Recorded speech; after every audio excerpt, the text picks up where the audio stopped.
Let's take a look at using Diigo, social bookmarking application on Chrome.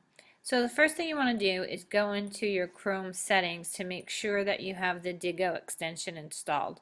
So once you click on the lines to get to settings, click on extensions.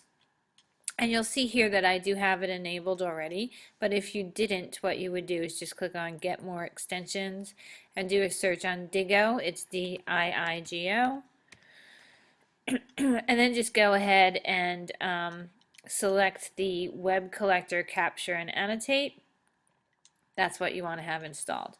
Once you have the Diigo application installed, you can use it to save websites, to collect different websites. You can use it to annotate sites or to highlight information on them, to do screen captures. You can use it to save images.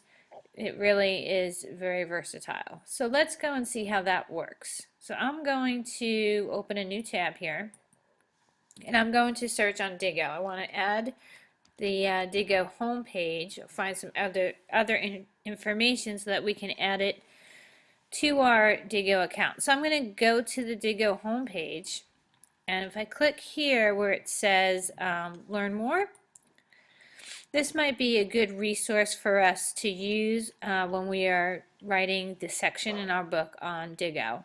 So I would like to save this bookmark. So what I'm going to do is click on the D that appears here on my Chrome taskbar, and I can annotate, I can save. Annotate means to highlight or to add sticky notes. I can do a screenshot. I can go into my library. I'm just going to go ahead and click Save. Once you click Save, you'll notice that it's defaulted to public, so that means you would be able to share this resource with other people, which I would suggest you do. If you didn't want to share it with anybody, you would check private, but again, we don't use that too often. Tags is a way of classifying the resource. So if I wanted to search for all of the sites that I've saved that have to do with bookmarking, I would probably use a bookmarking tag as my search term, or bookmarking. So I'm going to make sure that one of my terms is bookmark.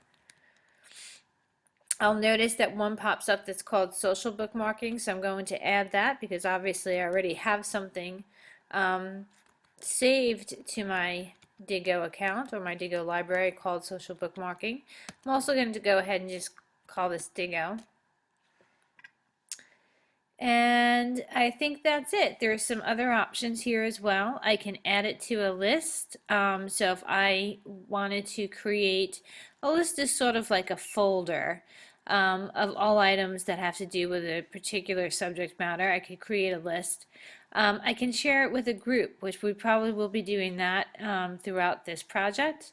So we'll go into searching, setting up, and sharing to groups a little bit later. I can add a description if I like, and I'm going to just go ahead and save. Once I save it, you'll see that there's a little bookmark here that appears that tells me that this site has been saved to my library.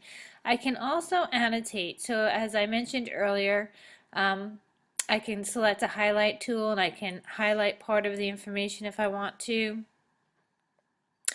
I could add a sticky note just like that, and I could say something like, this is important.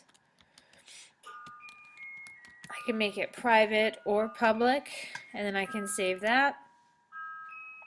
And you'll notice there's a little icon here, and if I hover over that icon, I'll see what I had written on my note. So that's just a little bit of what you can do in terms of saving bookmarks. Next video we'll go through and look at how we use the information in our Diigo library.